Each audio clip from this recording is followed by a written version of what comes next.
On the morning of October 15th, after 29 years of absolute loyalty to Henderson Manufacturing, my boss called me into a meeting that would change my life. "Robert, we need to terminate your contract today," he said coldly. I had only 4 months left until full retirement. That dismissal wasn't a mistake. It was a calculated betrayal that would expose something much bigger than I ever imagined. My name is Robert Mitchell. I'm 58 years old, and I work as a logistics supervisor at Henderson Manufacturing in Detroit, Michigan.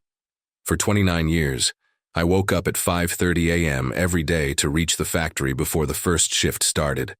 My routine was simple: black coffee, a spotless Navy uniform, and unwavering loyalty to the company that gave me the opportunity to build a solid career.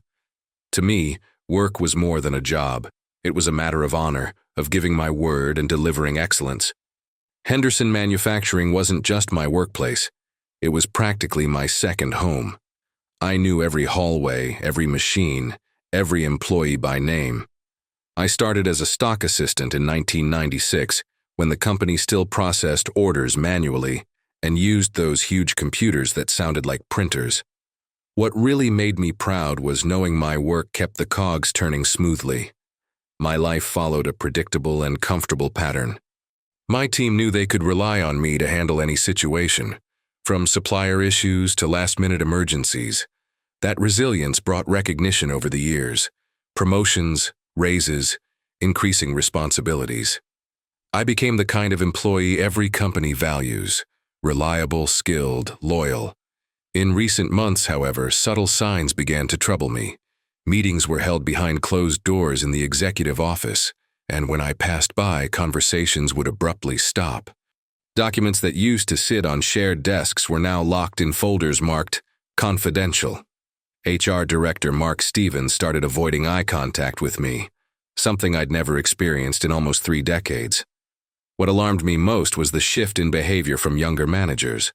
Words like optimization, restructuring, and cost-cutting echoed through the halls more frequently. They whispered among themselves and glanced in my direction before quickly looking away. The atmosphere had shifted almost imperceptibly, unless you were paying attention to details. During that period of subtle change, I kept my routine exactly the same. I arrived early, organized daily operations, supervised teams, checked reports, and only left after the last employee in my department finished their work. I had just 4 months left before I could retire with full pension benefits, a retirement fund that represented my financial security for years to come, built from decades of monthly contributions and unconditional dedication. On the morning of October 15th, Mark Stevens called me to HR with a simple message: "Robert, I need 5 minutes with you." I walked into the room expecting a routine talk about retirement or maybe a benefits adjustment. He was seated behind his desk with a closed folder in front of him, and a look I'd never seen in nearly 3 decades together. There was no coffee offered, no warm greeting as usual, just a cold silence that foreshadowed something dreadful. Mark opened the folder and pulled out some documents without making eye contact. "Robert, we need to terminate your contract today," he said, his tone cutting like a blade. "The company is restructuring, and your position has been eliminated." He slid the papers toward me and continued, "You'll receive proportional benefits for your service. According to our records, that's 29 years and 10 months. My heart froze for a second at those words. 29 years and 10 months. My hands trembled slightly as I took the documents and read each line carefully. There it was, black and white. Service period, 29 years and 10 months. It couldn't be right. I knew exactly when I started at Henderson Manufacturing. I remembered that first day like it was yesterday. I looked up at Mark and calmly said, "There's a mistake here. I started in March 1996, which gives me 29 years and 11 months. He shook his head and replied, "Our systems are accurate, Robert. That is the official information." "Just business, nothing personal," were Mark's final words before informing me that security would escort me to my desk to collect my belongings.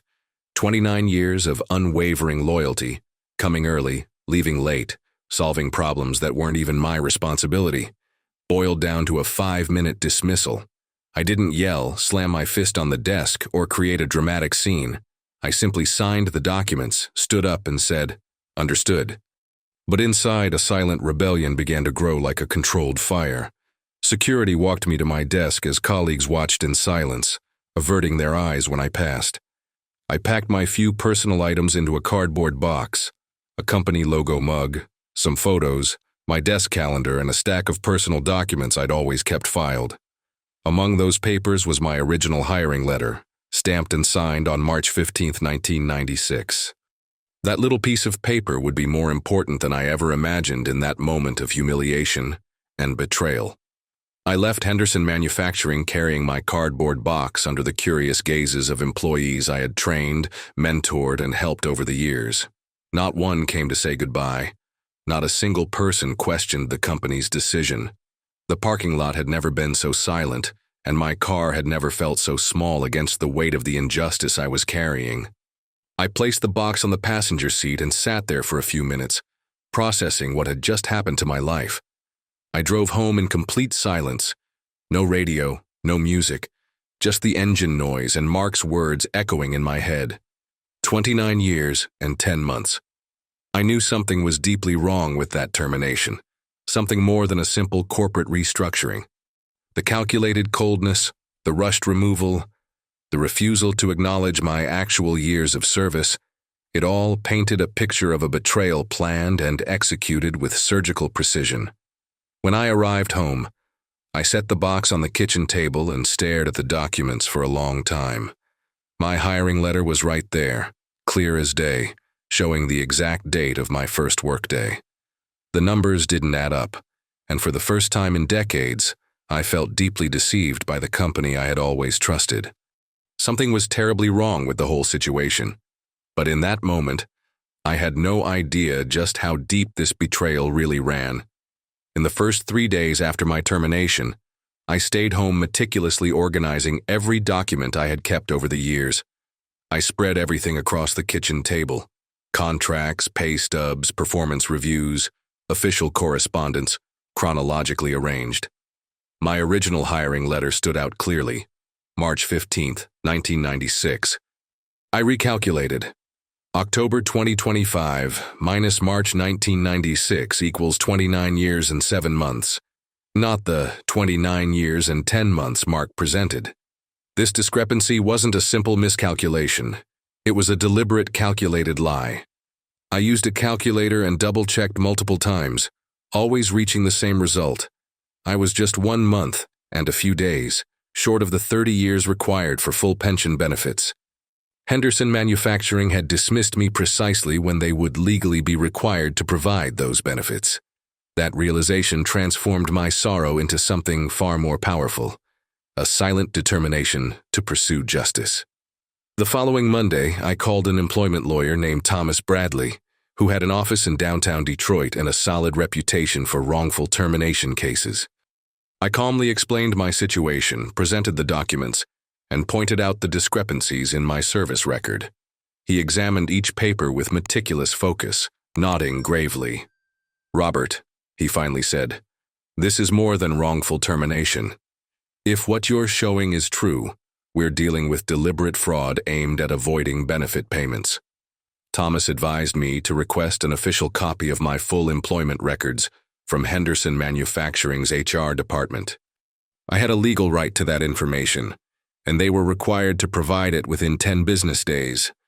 He also told me to start documenting everything: conversations, phone calls, any contact regarding my dismissal.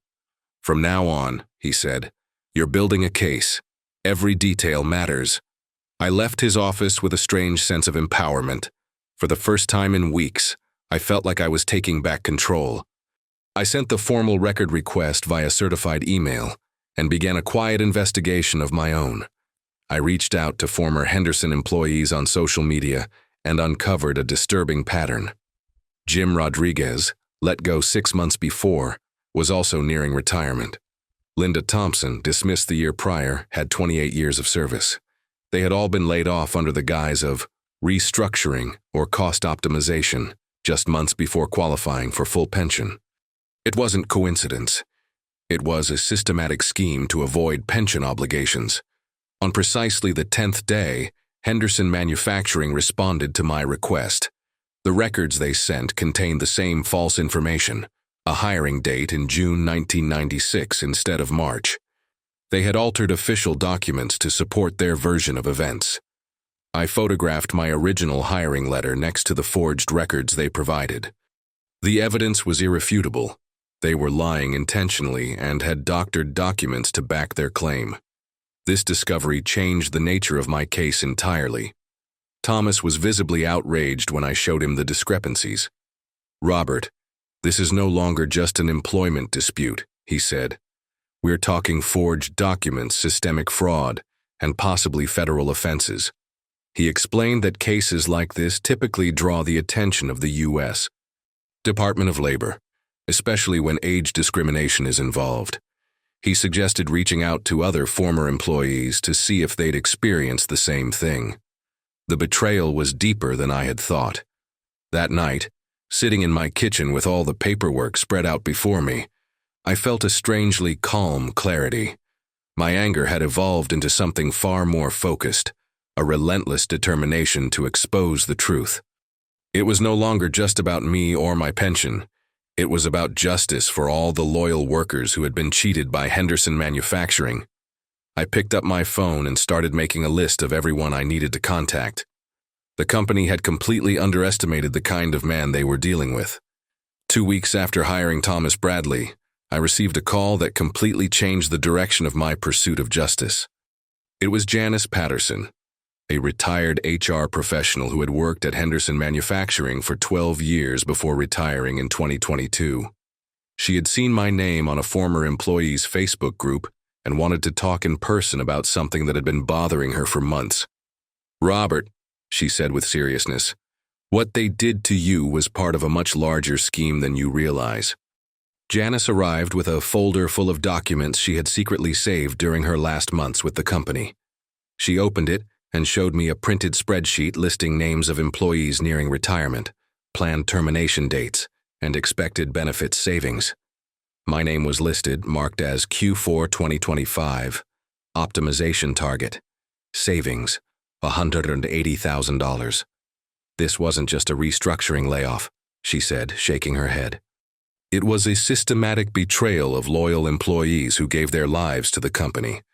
Among the documents Janice preserved, I found something even more shocking, an internal memo signed by David Harrison, Henderson Manufacturing's CEO. The title read, "Benefit Cost Reduction, Q4 Implementation," and it contained specific instructions for Mark Stevens on how to falsify service records. "All terminations must occur before employees complete 30 years, the memo stated. It was a direct order to commit documentary fraud against employees who had trusted the company for decades. The most disturbing discovery came when Janice showed me the financial results of the scheme. Over the past 2 years, Henderson Manufacturing had saved more than $2.1 million in pension funds by prematurely terminating 16 employees. Each termination was timed weeks before benefits became irrevocable. It was like discovering a trusted family patriarch had betrayed every loyal member of his household. "Robert, I tried to raise concerns internally," Janice told me, tears in her eyes. "But they said the timing of the layoffs was just a coincidence. I saw documents being altered. I witnessed secret meetings celebrating each savings milestone. She had kept everything as evidence, hoping someone like me would come forward and use it."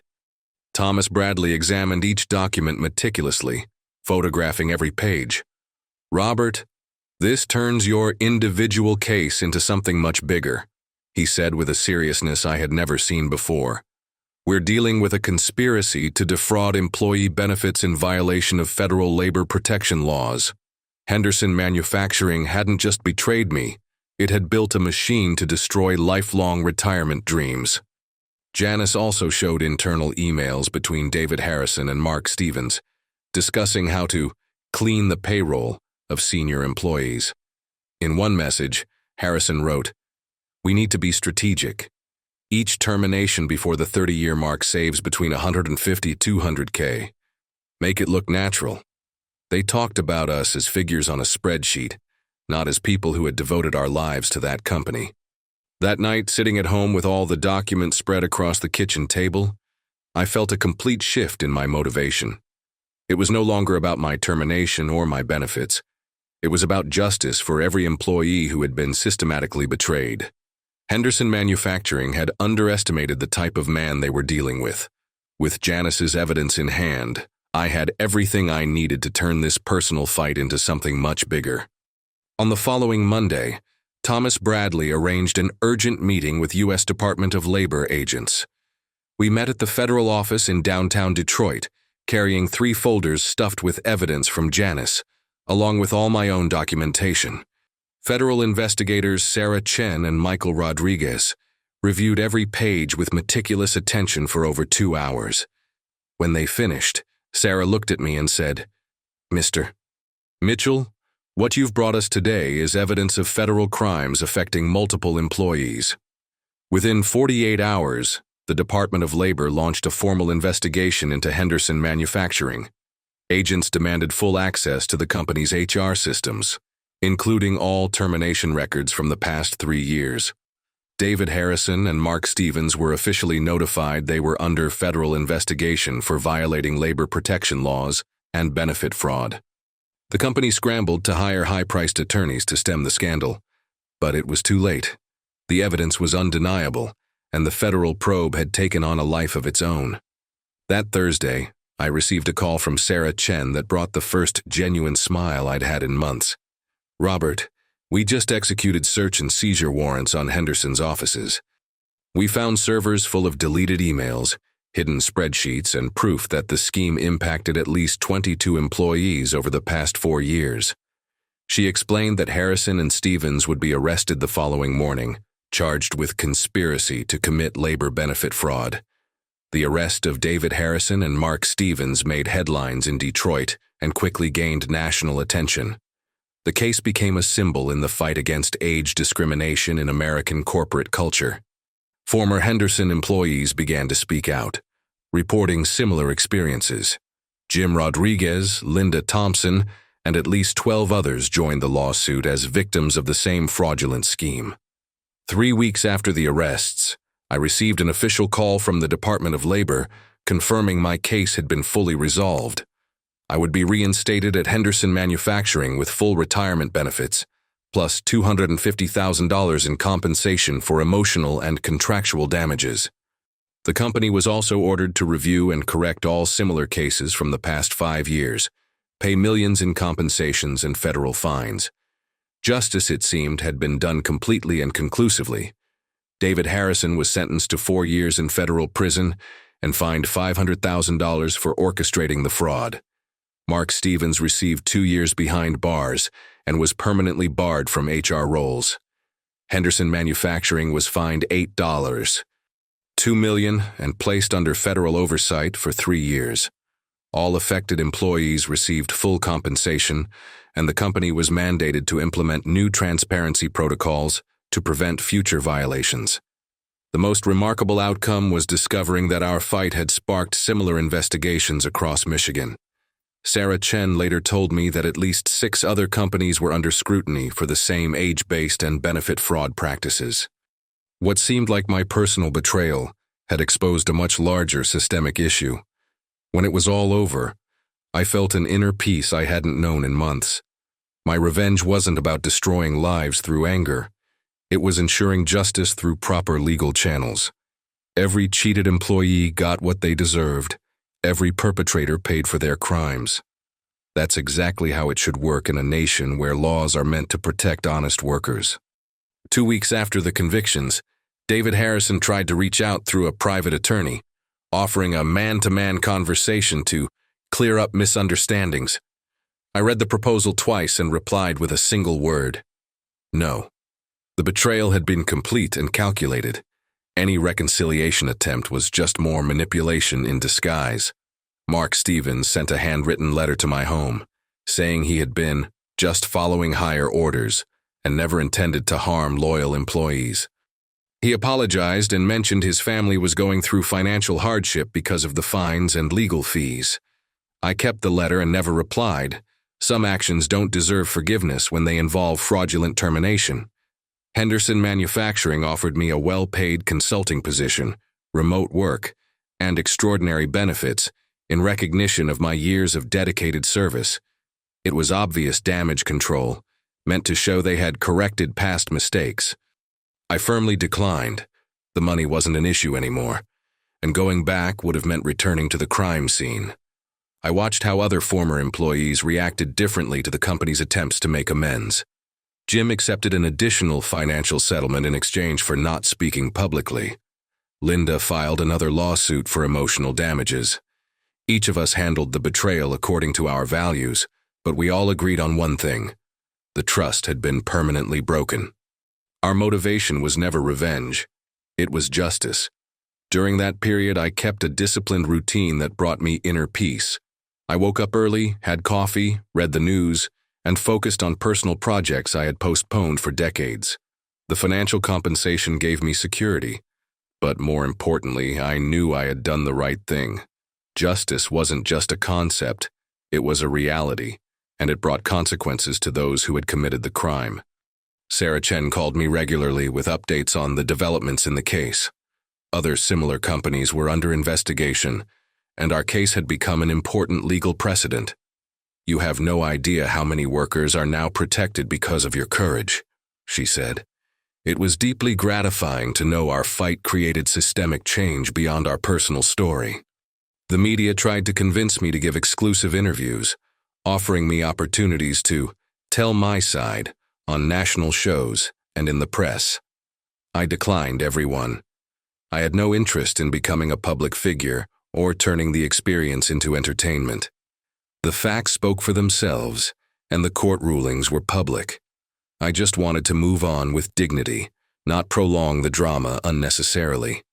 All the attempts at reconciliation only reinforced my decision to cut ties with that traumatic chapter of my life. There was no residual anger or thirst for more revenge, just the clarity that some betrayals create irreversible ruptures. Henderson Manufacturing and everyone involved were part of a past I had permanently left behind. 6 months after the legal process concluded, I built a small woodshop in my backyard where I work on carpentry projects I've always wanted to try. I wake up early, drink my black coffee in silence, and spend my mornings crafting simple furniture with my own hands. It's not about the money. It's about finding peace after the storm and discovering who I really am when no one is watching. The financial settlement gave me the freedom to choose a life most men my age never get to experience.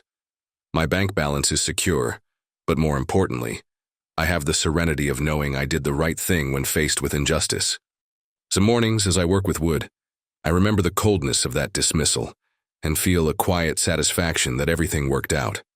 Last week, I received a letter from Patricia Santos, one of the employees also harmed by Henderson Manufacturing's scheme. She thanked me for having the courage to fight when so many of us were too afraid to act. "Your stand gave us a voice when we thought no one would hear us," she wrote. Those words meant more than any amount of money. Occasionally, local reporters still reach out seeking interviews about the case that became a national precedent. I politely decline. I have no interest in being a spokesperson or public figure. The facts speak for themselves, justice was served, and that's enough. I prefer the silence of my woodshop to the noise of fame, the simplicity of wood to the complexity of media attention.